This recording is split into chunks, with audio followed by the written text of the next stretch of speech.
Olá pessoal, tudo bem? Desculpe pelo atraso, me perdi um pouquinho aqui na organização. Faz parte para vocês verem que nem sempre a gente consegue deixar a nossa cabeça sintonizada e organizada com aquilo que a gente tem que fazer. Bem-vindos a mais uma live de domingo, Universo Bipolar. São lives que acontecem todos os domingos, das 7h30 às 8h30. Esse ano de 2025 a live vem com um formato diferente, inovador e, ao meu ver, muito interessante, que é o contato que nós teremos com outros profissionais que trabalham com essa área da bipolaridade.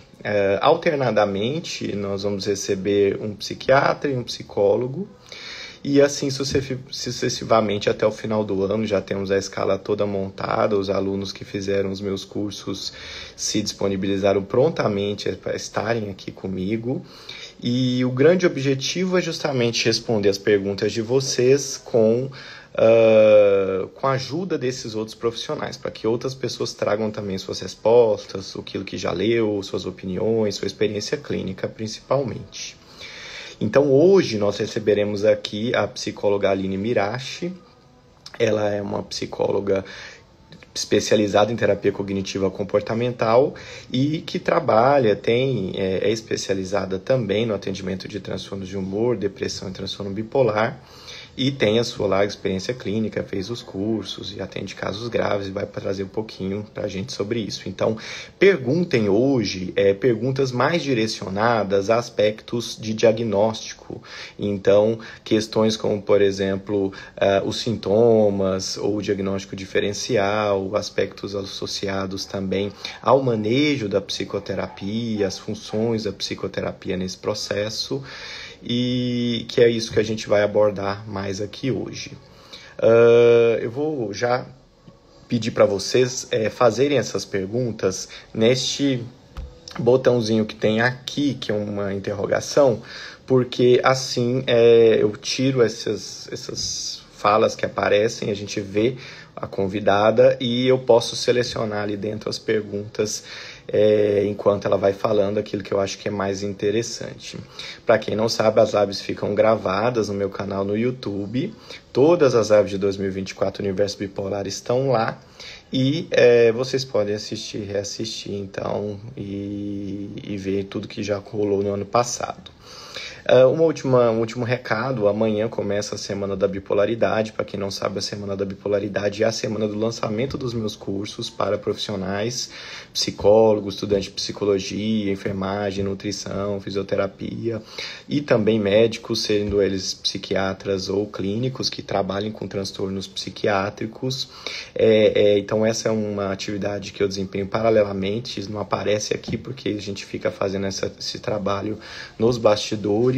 Mas se você conhece alguém que tem interesse em se aprofundar, que precisa se aprofundar, seja psicólogo ou psiquiatra, ou é um desses profissionais, esse lançamento a gente faz 2 vezes por ano, uma agora no primeiro semestre, a outra no segundo, porque são 20 horas de aulas gravadas, mais alguns contatos, mais uma mentoria ao vivo, e então é preciso tempo para que haja espaço entre as turmas. E a partir de amanhã então, às 20h30, nós teremos a primeira live, que é uma live sobre diagnóstico diferencial entre transtorno bipolar tipo 1 e outros transtornos, para trazer um pouco dos assuntos que a gente discute no curso. O curso é baseado em casos clínicos reais, então é prática clínica pura, e manejo dos medicamentos, no caso do curso para os psiquiatras. Então, mandem as perguntas aqui na interrogação e eu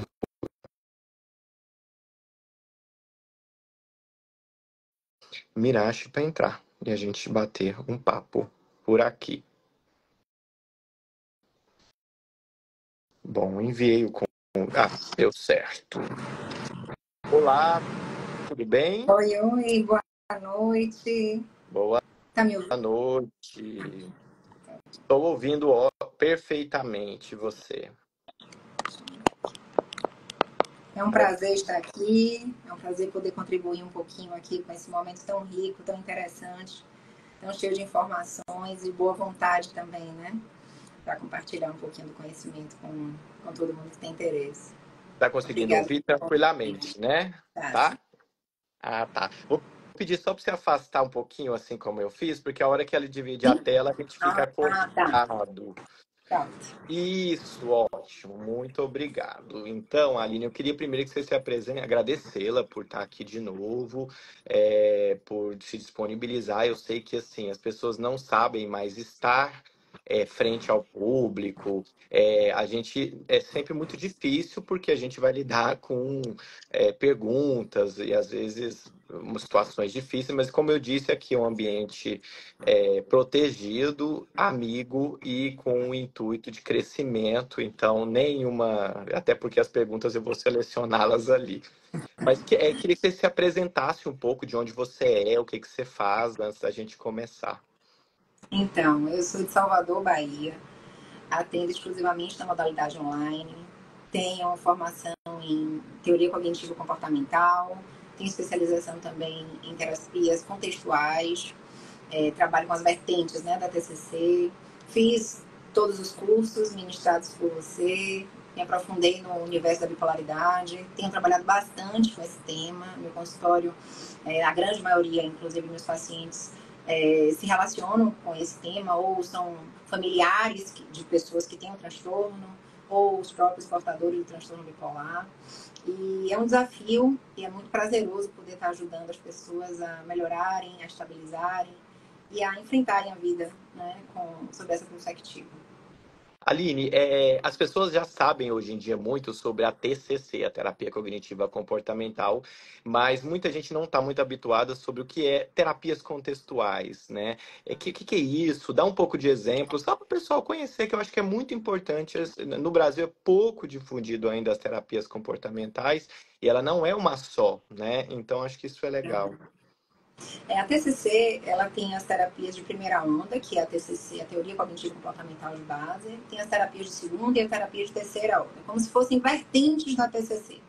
Então, por exemplo, o direito, você tem o direito civil, administrativo, tributário, são vertentes do direito, mas tudo se relaciona com o direito. A TCC, nós temos a Teoria Cognitivo Comportamental como a base, e nós temos a teoria dialética, que é a DBT, nós temos terapia de esquemas, nós temos a ACT, que é a terapia de aceitação e compromisso, que são vertentes destrinchadas, né, da TCC, com base na TCC.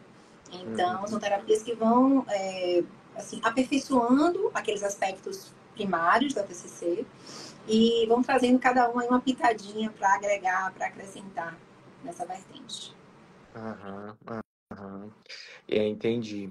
É ótimo, porque para as pessoas saberem, né, que houve avanços disso ao longo dos anos, isso não ficou parado, e principalmente para adaptar modalidades específicas em situações clínicas específicas, né? Específicas. Por exemplo, a DBT é uma terapia muito voltada para a regulação emocional. Então, por exemplo, transtornos como o transtorno de personalidade borderline, nós temos as evidências científicas muito relacionadas com essa abordagem específica, que é o padrão ouro para o tratamento, por exemplo, né, do transtorno borderline. Então, assim, o luto é muito relacionado com a ACT, da terapia de aceitação e compromisso. Existem muitas evidências, né, de favorecimento com base nessa psicoterapia para pessoas portadoras do luto. Então, são aperfeiçoamentos que vão chegando aí para agregar e para acrescentar. Ótimo. Então, dando início aqui às perguntas que eu estou vendo aqui dentro, já muitas perguntas aparecendo, né? Uma pessoa mãe, ela diz assim: minha filha, portadora de transtorno bipolar tipo 1, e mesmo medicada, a irritabilidade é algo que não tem solução. Acho que faz parte dela. Como é que você explicar, o que você falaria para essa mãe, né? De fato, a irritabilidade é um dos sintomas, é um sintoma muito comum do transtorno bipolar, mas além de ter esse aspecto químico, tem todo o aspecto também relacionado ao cunho emocional e biológico também, né, do transtorno. Então, quando a gente pensa em irritabilidade, a gente pensa em como a gente pode manejar essa irritabilidade, e principalmente relacionados à aceitação, por exemplo, né, a adaptação, a forma de enfrentar aquelas circunstâncias e aquelas situações, como a pessoa interpreta, como a pessoa enxerga a vida, e a gente tenta relativizar essas perspectivas para tentar torná-la mais adaptativa e mais funcional. E com isso a gente muitas vezes faz manejo com a própria família, para incentivar, para orientar, para dar alternativas, perspectivas diferentes ali, para, no caso concreto, elas poderem ser manejadas, por exemplo. E eu acho que é muito importante para o familiar ter sempre em mente o quanto que a irritabilidade ele é um fenômeno que vem dentro da pessoa e que ele é como se fosse alguém que está dando aquele choque, né? Então, às vezes a gente está meio eletrizado, né? Porque andou de carro, qualquer coisa, você chega perto da pessoa e você dá um choque, né? Só que, então, assim, às vezes eu dou um choque numa pessoa que me encosta, eu não tinha como prever muitas vezes aquela minha reação naquele momento, mas, e o outro indivíduo, o familiar, ele tem que estar ciente dessa situação, que a irritabilidade do indivíduo ela pode ser muito rápida, a ponto dele não conseguir segurar, e porque às vezes o familiar ele fica tentando entender de um ponto de vista psicológico normal, vamos chamar assim, né? Por que ela está fazendo isso comigo? Que eu fiz para ela fazer assim? Ela só me machuca fazendo essas coisas comigo. Isso só destrói a nossa relação. Mas todas essas falas elas vão invalidar muitas vezes esse aspecto de falta de controle sobre o comportamento e a própria pessoa não é que ela vai dizer, eu desculpe sempre, né? Porque às vezes ela não vai dizer isso, né? Desculpe, eu acabei de A ser gente consegue irritado. reconhecer, né? Não, esse reconhecimento ele raramente acontece num episódio. Talvez ele aconteça meses depois. Só que assim, já passou, tá todo mundo envergonhado com aquilo que aconteceu, então é melhor esquecer que aquilo aconteceu e deixar passar. Então é muitas vezes importante o familiar entender esse aspecto e não levar isso para o ponto de vista pessoal. Eu sei que não é fácil. A gente usa a expressão saco de pancadas, né? Eu sei que não é muito fácil, porque é quem está mais próximo, a pessoa que está dentro de casa mesmo. Mas, por outro lado, o que você orienta para mim, por exemplo, para os familiares, né? Lidar com a pessoa que está irritada, por exemplo, no episódio?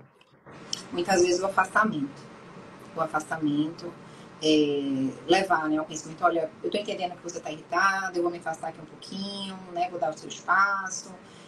Evitar o confronto, né, porque é como se fosse um pavio ali curto, com uma fiasca muito próxima a pegar fogo. Então, esse afastamento, muitas vezes, promove esse momento de resfriamento, digamos assim, né? Daquela pessoa que muitas vezes está muito energizada. E com isso, relativiza, né? Ameniza as possibilidades de manifestação dessa irritação. Então, dá o espaço, né, da pessoa. Evitar o confronto, evitar o embate. Uhum. E pensar muito como um fio desencapado mesmo, né? Assim, se o fio tá desencapado, eu não vou ficar testando se ele tá ou não desencapado, né? Deixa eu ver, deixa eu pôr o dedo, deixa eu encostar para ver o que acontece. Vai dar errado, né? E outro ponto importante, eu acho assim, é que o familiar não precisa falar muito nesse momento, porque às vezes isso pode ser mais provocação do que de fato o afastamento. Porque às vezes o familiar fala assim, eu aprendi que eu tenho que me afastar. E aí ele vira e fala assim, então a terapeuta me ensinou que quando você está assim descompensado, é importante eu sair de. Veja, essa fala ela é extremamente provocativa e você tá, na verdade, aliviando a sua raiva e não está ajudando na A situação. sua frustração ali, né? Manifestando a sua frustração diante da manifestação do outro. Isso termina gerando mais desconforto ainda, porque ela parte do pressuposto que você está enfrentando ela, né? Então aí termina gerando ainda mais um desconforto, a irritabilidade aumenta e aí vira uma bola de neve. Né? Eu sempre brinco dizendo assim, que a gente não precisa beber toda a água do mar para entender que ela é salgada. Então, assim, se a gente percebe logo no primeiro momento que está existindo esse descompasso, vamos dar um passo para trás, né? É muito mais E funcional. esse eu acho que é o grande sapiência, sabedoria do familiar quando ele consegue saber, ele tem um diagnóstico, ele está em episódio, isso é uma alteração de humor e isto é uma desregulação e eu vou simplesmente me afastar, não vou pegar para mim, não vou deixar, muitas vezes isso não é possível, mas vou tentar impedir que o mínimo de emoções sejam geradas em mim com isso, mas sempre vão gerar, sim, emoções no familiar, isso a gente não controla, mas não resolver as suas emoções tentando discutir com a pessoa, porque vai ser pior, vai ser assim mais gasolina no fogo, né? Por isso que eu sempre digo a importância da psicoeducação da rede de apoio dos portadores, principalmente quem está ali na linha de frente, né, dos conviventes imediatos. É muito importante. Isso tem sido engraçado que isso tem sido cada vez mais frequente no consultório. Pais, mães, maridos, esposas, filhos vindo para serem instruídos, né, inclusive de como manejar situações como essa, por exemplo, para melhor a convivência fluir. E eu brinco que assim, aquele que está de nota 10 nesse conceito do familiar é quando ele percebe, ele já assume uma postura que se afasta sem nem a pessoa perceber que está se afastando dela. Por quê? Porque às vezes a pessoa quer dizer assim, vai provocar mais, né? Ah, eu vou ficar aqui no meu quarto, tá? A hora que você melhorar, aí você vem falar comigo, tá bom? Porque eu sei que assim me falaram que não é bom ficar perto de você desse jeito aí, não, porque vai ser pior. Não, não faça isso, porque isso é você estar tentando descarregar a sua emoção na pessoa. Você está, de uma certa forma, provocando e está, na realidade, gerando uma situação pior ao longo do tempo, porque isso vai gerar mais desregulação na pessoa. Então, a nota 10 eu já identifiquei, eu já vou falar assim, eu me tranquei no banheiro, por exemplo, a pessoa bate na porta, só um minutinho que eu tô aqui, daqui a pouco eu saio, agora não dá. E a pessoa tá gritando, porque você, não sei o quê, nananá, nananá. Me dá só um minuto, já vejo, já. Ou então pega o celular, liga para alguém, ou finge que está ligando para alguém, eu estou resolvendo um negócio muito sério, já falo com você. Você dá tempo É o tempo desse resfriamento, do né? fogo, da panela esfriar para você pegar e pôr a mão, né? Porque esse processo, ele. Agora sim, gente, eu sei que isso não é fácil, porque nós, como seres humanos, nós temos emoções. E tem pessoas que são mais emocionais que outras. Então, aí vai caber muito da pessoa também se conhecer e falar, não, eu sou muito esquentado e não dou conta. Então, talvez você tenha que fazer alguma terapia, alguma coisa, né? Fala. E engraçado porque assim, nós não somos acostumados a perceber o que nós pensamos. Nós percebemos muito mais o que nós sentimos. Então, a partir do momento que você começa a sentir um desconforto, né, um mal-estar, uma taquicardia, aquele ímpeto, aquele estômago embrulhar, opa, o que é que tá passando pela minha cabeça? Tô sendo desafiada, tô sendo testada. Então, peraí, calma.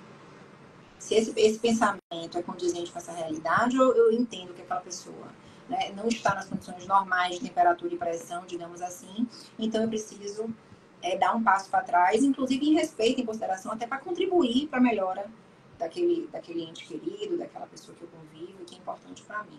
Então, também tem outro momento, né, de você entender o que é certo e o que é errado. Eu nunca trago essa perspectiva de certo e errado. Eu sempre trago a perspectiva de funciona ou não funciona. Que isso é muito relativo, né? Às vezes o que funciona com um não funciona com o outro. Às vezes você tem um pai e um irmão, por exemplo, né? E eles têm manifestações completamente diferentes.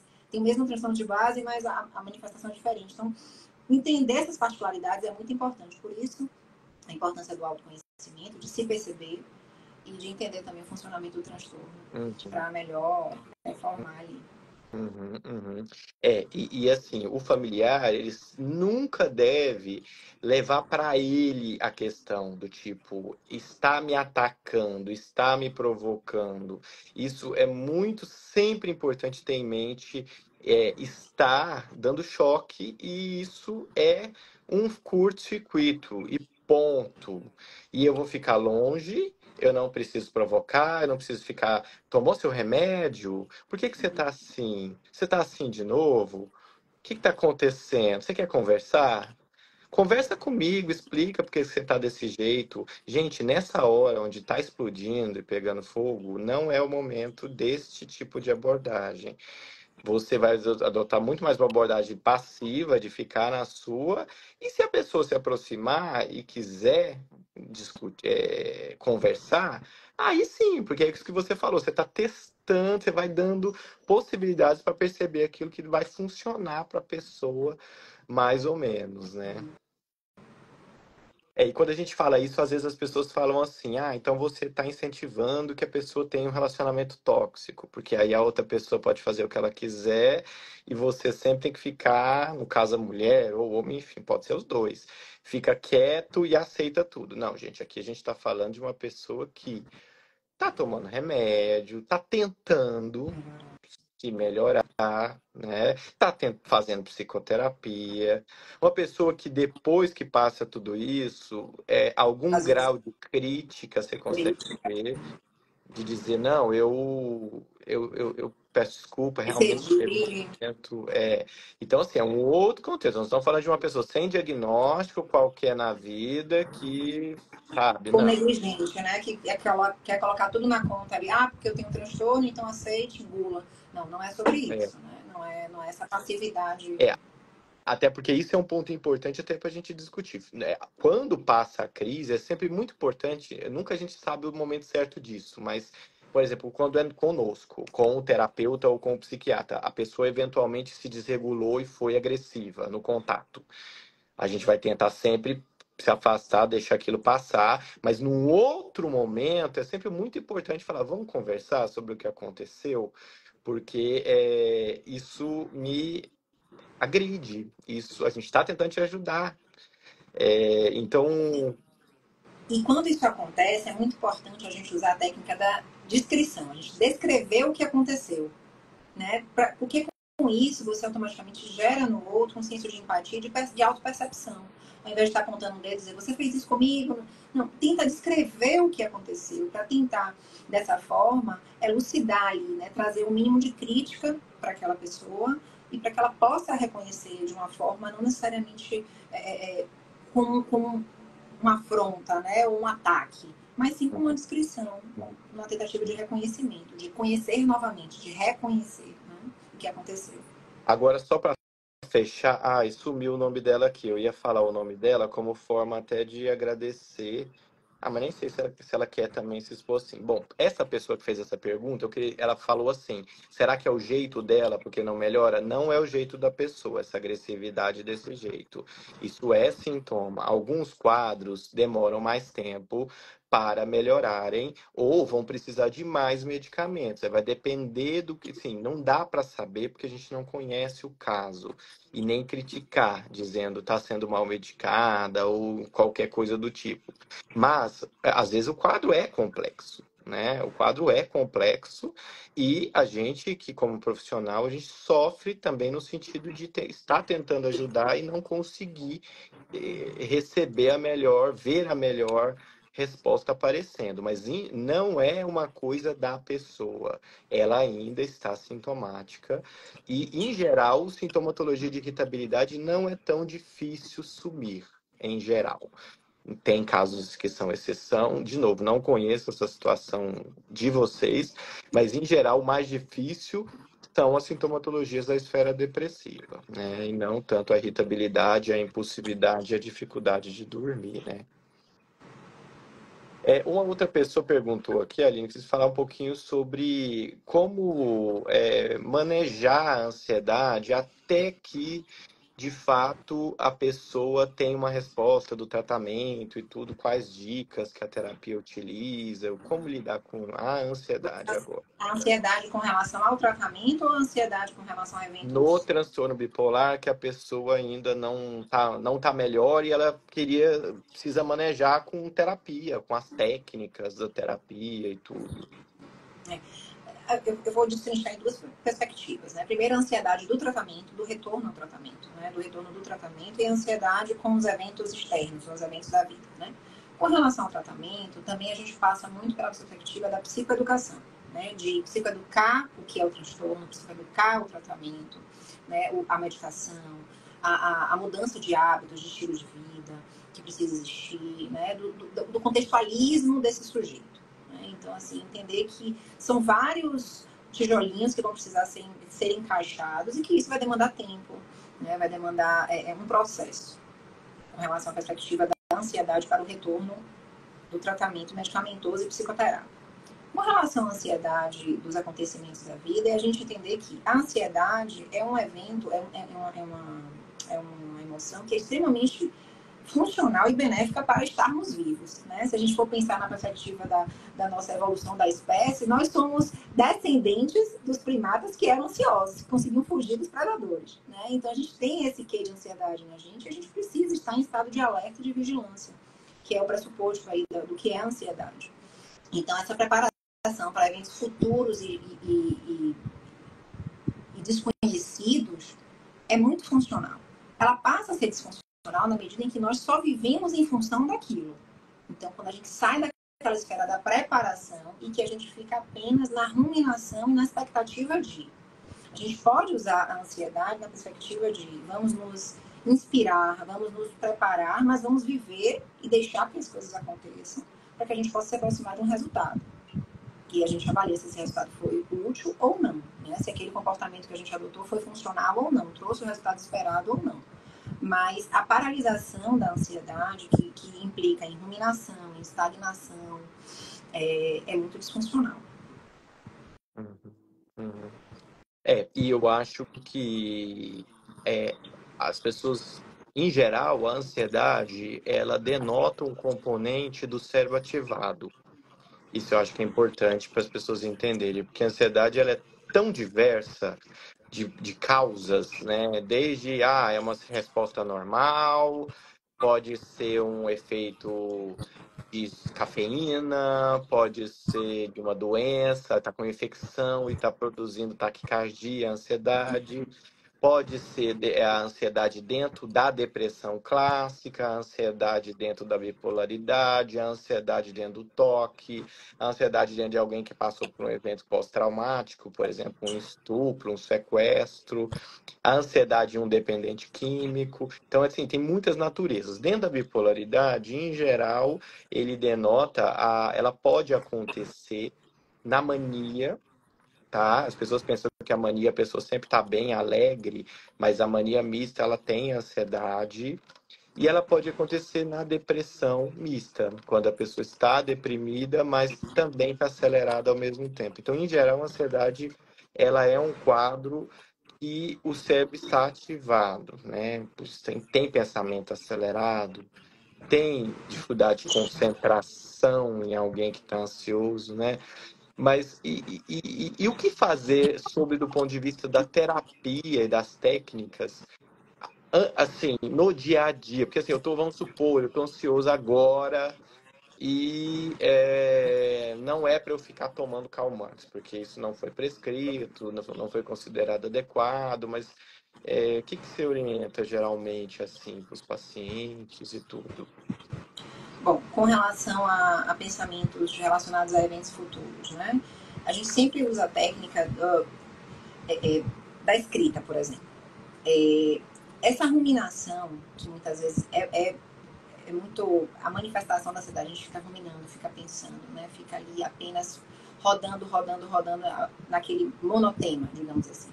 Vamos lá, senta aqui, vamos escrever sobre isso, vamos pensar a perspectiva sobre esse assunto, né? Elabora isso numa escrita.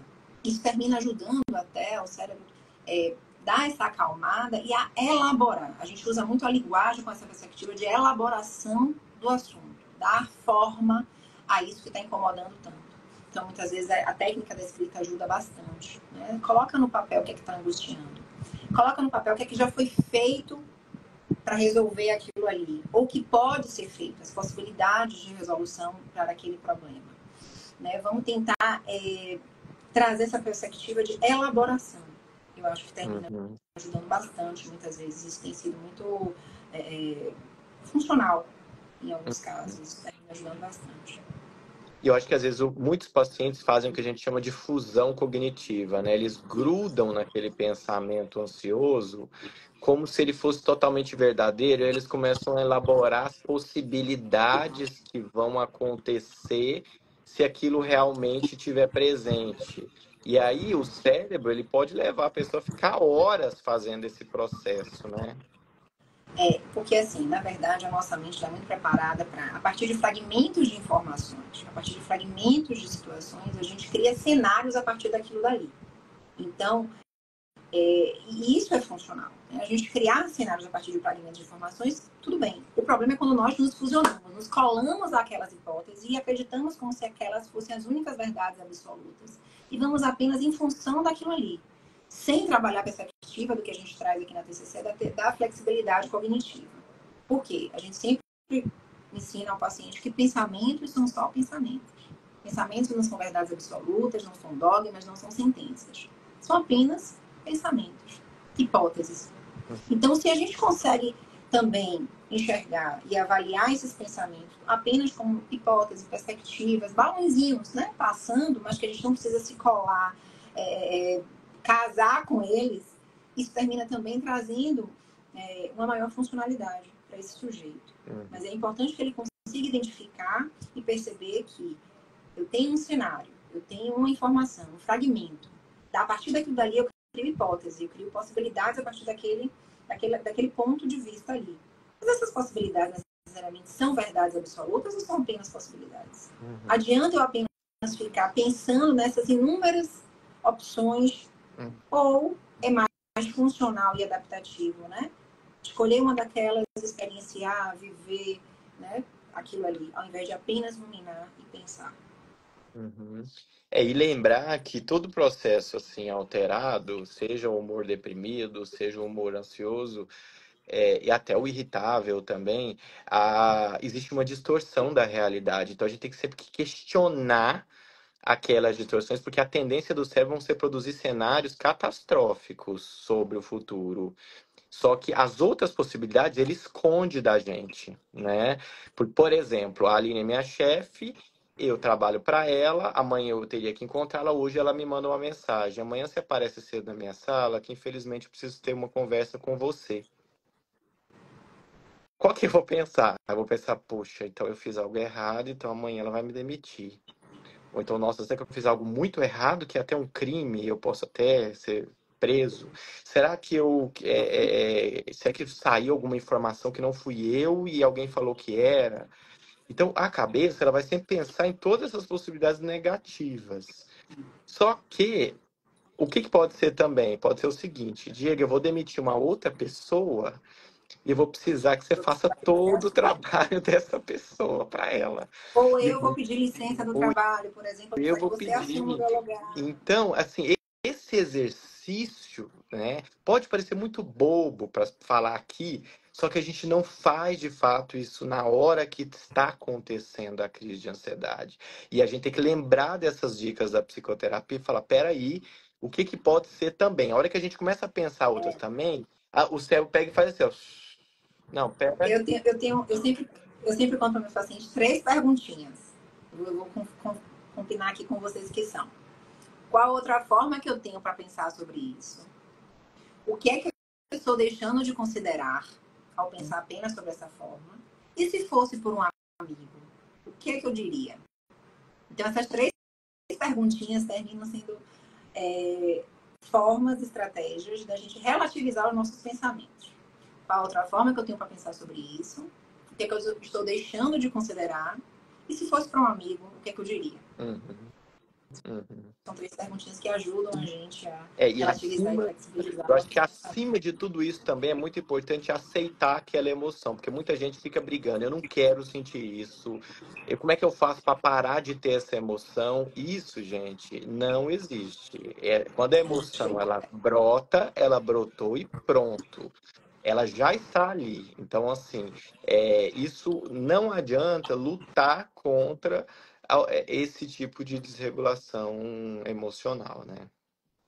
E todas as vezes que uma emoção surge, a gente explica para os pacientes que há uma razão de ser para aquela emoção estar ali.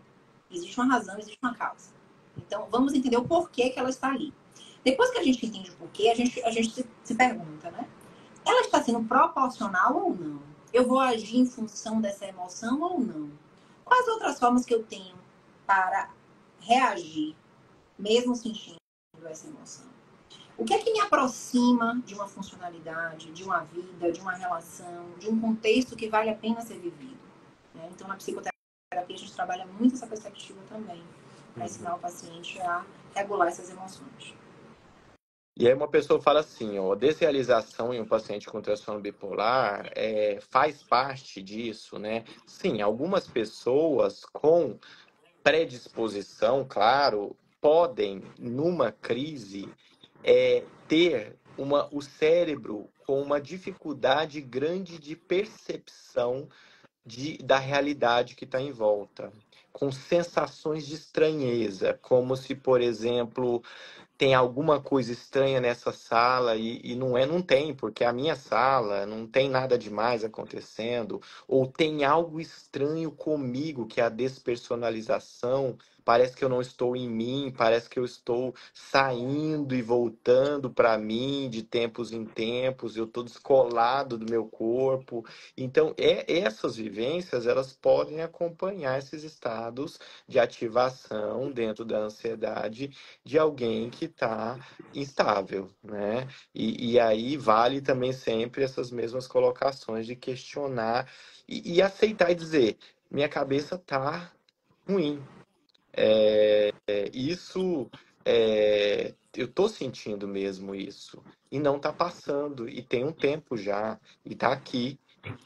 E isso traz muitas sensações, mas de uma certa forma eu sei o que está acontecendo, né? Porque, por exemplo, uma crise de pânico, o mais complicado muitas vezes é que quando vem um sintoma físico súbito, a pessoa, o cérebro mesmo, ele tende a pôr a pessoa em estado de alerta, porque de fato pode ser outra coisa, pode ser um infarto. Só que quando a pessoa está num contexto que ela já teve isso antes, que a probabilidade disso é baixíssima, faz parte da doença, faz parte do tratamento, ela já vai dar uma outra leitura cognitiva, né, sobre tudo isso. Consequentemente, já vai reagir de outra forma. Né? Ela já vai se comportar de outra maneira a partir do momento que ela consegue identificar aquilo. Por isso a importância do autoconhecimento. E autoconhecimento pressupõe autovigilância. Se perceber, se vigiar, se entender. Entender o seu padrão de funcionamento, entender quais são, muitas vezes, os gatilhos, né? Aqueles fatores desencadeantes que levam a um desconforto ou alguma sensação mais extrema, né? Como a crise de pânico, por exemplo. Né? E entender se aquilo ali está acontecendo de fato porque eu me expus a situações como essas ou não. Então, ter essa crítica também, a gente aprende muito isso com a psicoterapia, com a psicoeducação. Sim. Por isso a importância, muitas vezes, né, de uma terapia com profissionais e lidar também, né, com o transtorno bipolar, que entendam todas essas nuances para que o tratamento seja o mais eficaz e eficiente possível. Porque o diagnóstico e a psicoeducação sobre o diagnóstico, ela serve para trazer segurança para a pessoa, né? Porque isso acontece assim com várias outras pessoas. E isso vai passar à medida que as coisas forem colocadas nos seus lugares. Então, isso é muito importante, porque o que a gente muitas vezes vai ver quando não há uma psicoeducação e um diagnóstico é a justificar os sintomas com base em outras coisas. Então, você está assim, provavelmente porque você não suporta a sua mãe. Então, enquanto você não sair lá de dentro da sua casa, você não vai parar de sentir isso. A única solução é se a sua mãe sumir da sua vida. Então, gente, são explicações talvez muito simplórias para um processo que é muito complexo, né? É uma pessoa que perguntando sobre, assim, a pessoa tem um diagnóstico de borderline, bipolaridade, e ela quer saber como saber quando a impulsividade e a irritabilidade são do borderline, são do bipolar. Bom, 2 mais 2 dá 4. 5 mais 1, desculpe, 2 mais 2 é igual a 4. 5 menos 1 é igual a 4. 10 menos 6 é igual a 4. Nessa caso aí, a ordem dos fatores não altera o produto. O produto vai ser, né? Ou irritabilidade, ou ansiedade. Muitas vezes a raiz, a causa, não seria tão relevante, né? Mas como a gente pode relativizar e tratar isso? Eu acho que é muito mais funcional a gente pensar na forma de lidar do que no porquê. Uhum. O que você acha? Não, sim, sim. E fala um pouquinho para ela sobre essa questão do diagnóstico diferencial, porque eu acho que é importante, às vezes as pessoas ficam muito em dúvida, porque alguns sintomas eles são compartilhados, mas os quadros eles são diferentes no geral, Sim. né? Como que você vê assim essas questões, você orienta na sua O prática? transtorno bipolar, existe uma classificação, né, dentro da perspectiva da saúde mental, em que o transtorno bipolar, ele trata de um transtorno de humor. O transtorno de personalidade borderline, com o próprio nome de origem, é um transtorno de personalidade. Esses sintomas que são decorrentes desses transtornos, eles podem ser egocintônicos ou egodistônicos. O que é isso? Sintomas egocintônicos são aqueles que as pessoas já nascem com aquilo. Então, geralmente transtornos de personalidade, seja borderline, narcisista, as pessoas já nascem com aquela perspectiva, então elas nasci assim, eu sou assim. Então fica muito mais difícil dela conseguir ter a crítica e de conseguir identificar o que é o que. Já o transtorno que proporciona sintomas egodistônicos, ela consegue ter uma crítica e perceber, hoje eu tô mais triste. Ai, hoje eu tô mais animada, eu tô mais ativada. Ai, hoje eu não tô tão disposta ou tão disponível. Mas hoje eu tô super eufórica, tô topando tudo. Então ela consegue ter essa crítica de reconhecer o que é o que. Então, com relação especificamente, né, a esses dois transtornos, uma das primeiras psicoeducações dizem respeito a isso, né? E, ultrapassada essa etapa, a gente vai explicando o funcionamento de cada um deles. E, inclusive, esses pontos comuns que existem, né? Irritabilidade, impulsividade, ansiedade. Mas, no final das contas, a manifestação termina sendo a mesma dessas Uhum. situações. Então, a gente tenta trabalhar como tratá-las, né? E como manejá-las. E não necessariamente isso é disso, isso é daquilo, Uhum. mas como resolver. E uma das teorias mais aceitas também é que, de alguma forma, o transtorno de personalidade ele tem a ver com aprendizagem de vinculação ao longo da história de vida.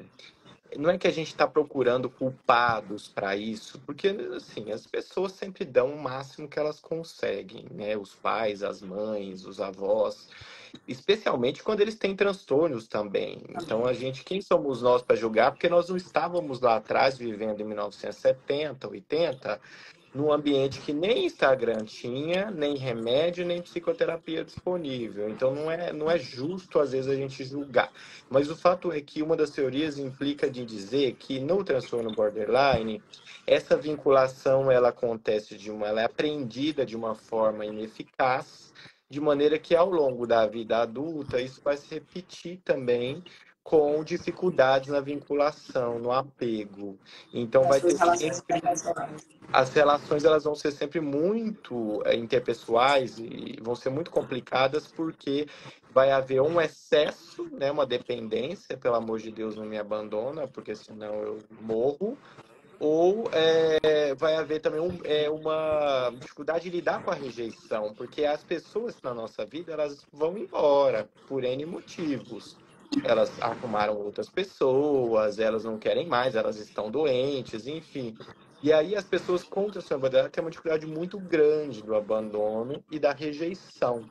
E isso gera uma impulsividade e gera uma reatividade emocional muito grande, porque nesse aprendizado isso não foi ensinado a outras formas mais funcionais de lidar com isso, né? De como se Então, relacionar. é. Então, uma questão muito importante é, é que, assim, ao longo da história de vida borderline, você vai ter uma pessoa que, em várias relações que ela teve, fica muito caracterizado a dependência ou o medo de abandono, a dificuldade de lidar com a frustração com o namorado, namorada, com o pai, com a mãe, com amigo, até com o Amigo. chefe, se for o caso também. E, por exemplo, até com psicólogo e com psiquiatra. Então, assim, para a pessoa que tem o diagnóstico, é muito importante ela refletir que, em geral, há uma grande dificuldade de vinculação.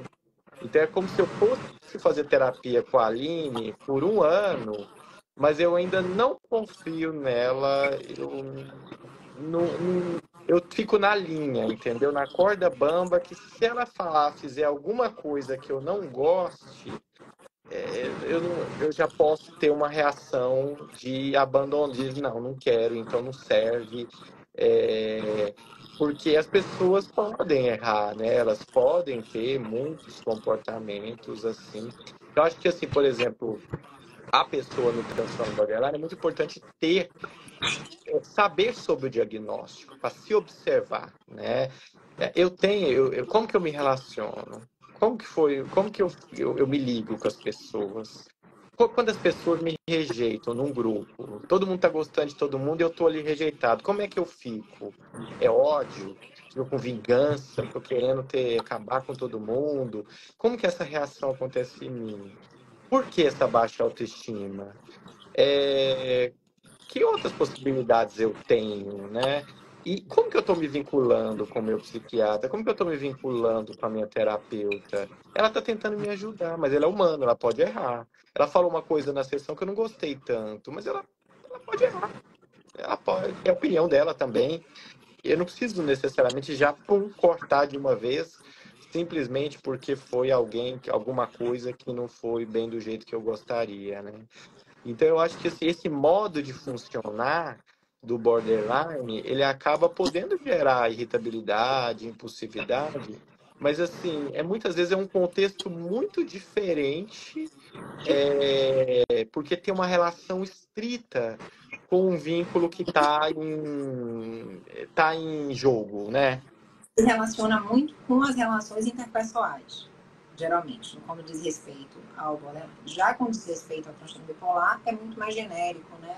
Se dissipa muito mais as possibilidades.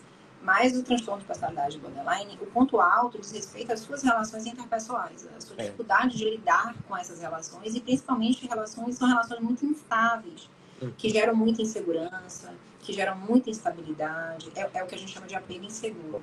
Né? Então, ou é aquela luta desenfreada para não se desapegar àquela pessoa, Exato. e aí são esforços exagerados, né? São comportamentos muitas vezes excessivos em prol e em função daquela relação. Ou muitas Uhum. vezes um apego inseguro na medida de que não vou me apegar, não vou me entregar, não vou me relacionar, porque eu sei que seria abandonada em algum momento, ou abandonado em algum momento. Uhum. Que gera muitas vezes esse Porque desconforto e essa disfuncionalidade nos padrões de relacionamento. isso que a Aline falou, o tratamento em si do sintoma, ele vai ser muito parecido, porque de qualquer forma a gente tem que controlar a irritabilidade e a impulsividade. Mas no todo dos transtornos, é muito importante no transtorno, tanto no bipolar quanto no borderline, a psicoeducação de como que ele é ao longo da vida, esse quadro, e o quanto que no caso do transtorno de personalidade, de fato, vai depender muito da pessoa se observar nas suas interações interpessoais, porque ela vai ter que saber que existe esse background, essa predisposição. Isso não é uma culpa dela e não a torna inferior, imagina, mas quer dizer que isso pode acontecer e se repetir ao longo da história de vida. Então ela tem que estar sempre questionando com essa amiga que eu estou agora parando de conversar. Será que eu estou agindo de uma forma por ter uma personalidade borderline, ou de fato eu tenho dados que falam, não, é o momento certo, realmente, porque nem sempre, né? Qualquer briga, então, que a pessoa vai ter é uma consequência do transtorno de personalidade? Claro que não. Mas sempre questionar o que está acontecendo, né? No caso do transtorno bipolar, por exemplo, a gente sabe que os episódios, eles podem sofrer gatilhos dos relacionamentos, mas eles estão, você não vê uma força de relação específica a alguém. Você vê que todos os fatores da vida estão contribuindo para estabilizar a pessoa, né? Assim, tanto o trabalho quanto A gente chama que é multifatorial, né? É é, é, multifatorial. Quando o transtorno no borderline é muito mais direcionado às relações interpessoais. sim, e eu ia falar uma coisa agora me fugiu o que que eu ia falar sobre. É um exemplo, por exemplo, ano passado, uma moça que eu trato, tem transtorno bipolar e tudo, e já tinha sofrido um término, né? Ela já veio no início, há 6 meses atrás comigo, por um término. Claro que ela tem o diagnóstico por outros fatores ao longo da vida, mas nesse processo, ela sofreu, eu fui estabilizando o humor, ela estabilizou o humor dela até o final do ano, ele foi progressivamente se estabilizando. Paralelamente a esse processo, havia psicologicamente com a pessoa, e até então a gente não tinha falado desse outro diagnóstico, porque esse diagnóstico de transtorno de personalidade, a gente espera um tempo maior para fechá-lo, porque o humor tem que estar estabilizado, a gente tem que ver ao longo da vida, tem que chamar familiar. Então, paralelamente nesse processo de estabilização do humor, havia na cabeça da pessoa um desejo de que esse companheiro voltasse com ela. Né? Na verdade, uma certeza, não. Ele vai voltar comigo, é só uma questão de tempo. Eu estou me estabilizando, eu estou me tratando, agora ele vai voltar. Então houve essa construção dessa idealização de uma coisa do tipo, a minha vida vai depender disso, eu estou apostando todas as minhas fichas nisso. Quando chega no final do ano, estava o humor super estável por meses, há uma conversa onde é dito, não vai ter retorno, de fato, eu estou, inclusive, talvez com uma próxima pessoa, e a gente realmente teve a história e não vai ter mais. Naquele dia em diante, houve uma mudança, desregulação emocional, com raiva, com ideias de suicídio, com tristeza, com ansiedade, com dificuldade de dormir. O que aconteceu? Essa pessoa oscilou de um dia para o outro para uma depressão mista grave? Claro que não. Está muito bem claro que isso foi depois dessa notícia e dessa frustração daquilo que foi construído. Então, é um processo que a gente tem que entender que é como se fosse um luto, é uma emoção que parece depressão, mas ela não é, porque ela tem uma história que explica como que aquilo chegou naquilo, e agora tem que ter uma construção para saber como que eu vou lidar com isso, né? Porque faz parte do tratamento do transtorno borderline lidar com desconfortos emocionais, porque uma coisa que acontece muito nesse transtorno é a busca por alívio, por esquiva. Eu não quero sentir emoção, então eu vou tomar um monte de calmante, eu vou me entupir de Vou remédio, eu beber, vou beber, vou isso. jogar. Quero dormir. Não, gente, na vida a gente, infelizmente, tem que lidar com dissabores. E isso, assim, é um processo que vai ter que acontecer nesse transtorno, né? Eu falo muito pouco sobre transtorno borderline aqui, porque eu não trato, há muitos anos que eu não trato esse transtorno, mas eu acho bastante interessante também essas coisas, né? Que termina até tendo, né?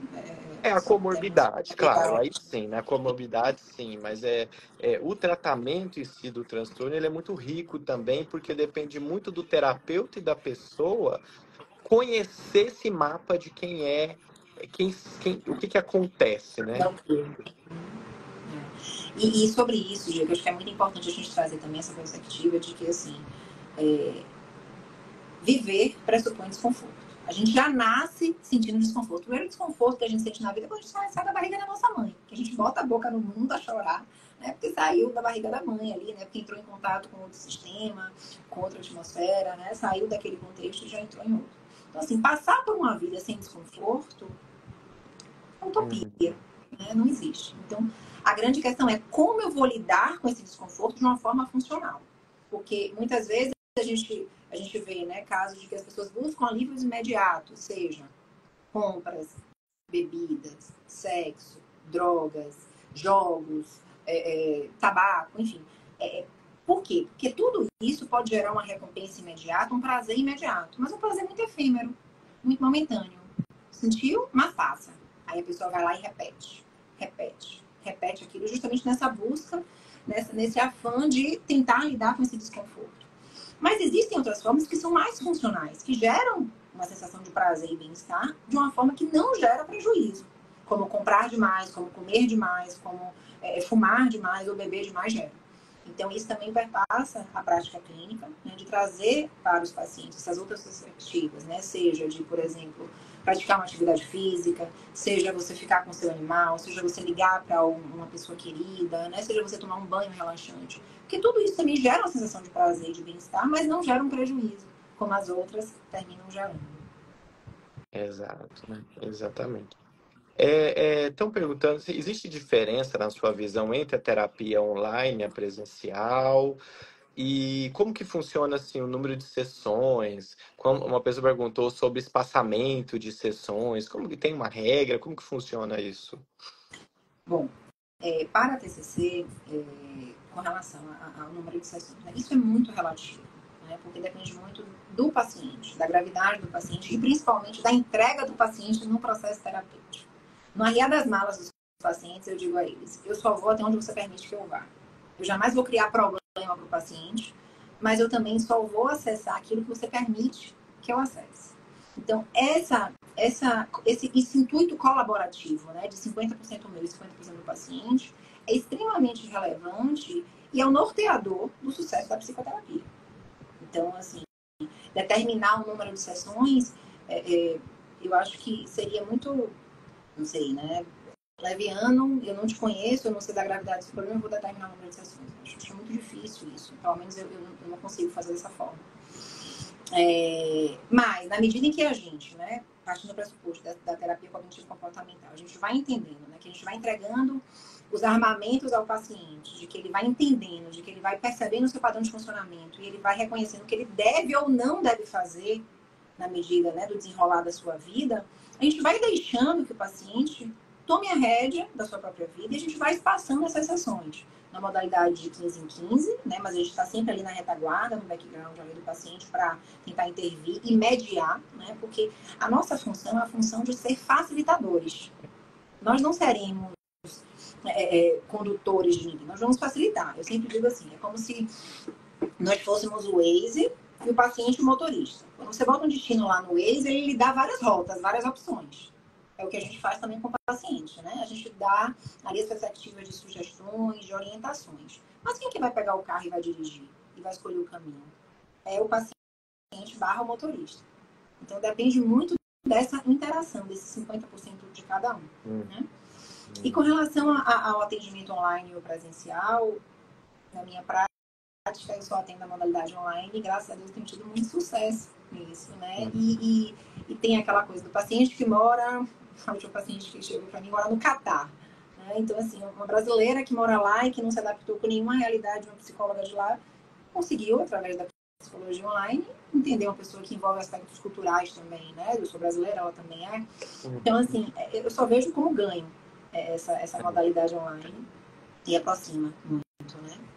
Às vezes assim, eu também, a primeira consulta tem que ser online. Eu não vejo nenhuma necessidade, porque na primeira consulta, a necessidade de concentração nesse fenômeno, nesse processo, nas perguntas que a gente tem que fazer, sem esquecer, e já fazendo um planejamento para terapêutico, é um processo assim tão cansativo, mas você tem que estar tão ligado que eu não vejo nenhuma diferença se a pessoa está presente na sua frente ou se não está. É claro que para a pessoa pode ser melhor, pior, aí são questões da pessoa. Mas para o profissional, numa internet funcionando, né? Pensando que está tudo bem do ponto de vista técnico, o mais importante é a anamnese e você ter com capacidade, tempo para perguntar tudo e chegar no fim e falar, tá, tô tranquilo, entendeu? Tipo o jogo do detetive, eu perguntei tudo que eu achei que fosse necessário, então assim, eu já sei, para mim eu acho que eu já sei o assassino, vamos dizer assim. Não preciso mais, né? E isso é ruim, porque às vezes tem alguns pacientes que atrasam, por exemplo, 30 minutos na primeira consulta. Isso me causa uma angústia tão grande, porque eu penso assim, já penso que, claro, às vezes não é culpa da pessoa, enfim, acontece, mas assim, eu já fico pensando o quanto que vai ser prejudicial, porque não é à toa que aqueles 30 minutos a mais eles estão ali, porque é muito importante explicar para a pessoa o que está acontecendo, tirar as dúvidas, os estigmas, dar fontes, enfim. E aí vai ficar claro, 1 minuto vai fazer diferença nesse processo. E é importante levar para os pacientes, porque assim, nós somos treinados para conseguir compilar dentro daquele tempo que a gente determina, né, de que a gente estipula para as nossas consultas e sessões. Né? Nós somos treinados para isso. Não é à toa que muitas vezes a gente vai direcionando as perguntas, né, e vai contribuindo ou direcionando ali para que caiba dentro daquela janelinha ali determinada, pré-combinada anteriormente. Né? Então, não é à toa que existe, né, essa prática importante. Muito bom, foi excelente, gostei muito. Claro, já te conheço também, não só pelo curso, mas por outras pacientes, enfim, sabia que ia ser excelente. Muito obrigado por estar aqui representar a primeira representante da psicologia aqui na live do Universo Bipolar. Para quem não conseguir acompanhar, vai ficar, ou não perdeu o início, vai ficar gravado no YouTube, para quem quiser rever. E muito obrigado de novo, Aline, por ter estado Foi aqui um comigo. prazer. Foi um prazer. Muito obrigada a você, muito obrigada a todos que participaram. E qualquer coisa, estamos a postos aqui para ajudar, para contribuir, para Isso. tirar dúvidas. Sigam a Aline, tem na página dela também muitas informações sobre bipolaridade e outros transtornos, se vocês quiserem aprender mais. E boa semana a todos. Tchau, tchau. Obrigada. Tchau, tchau.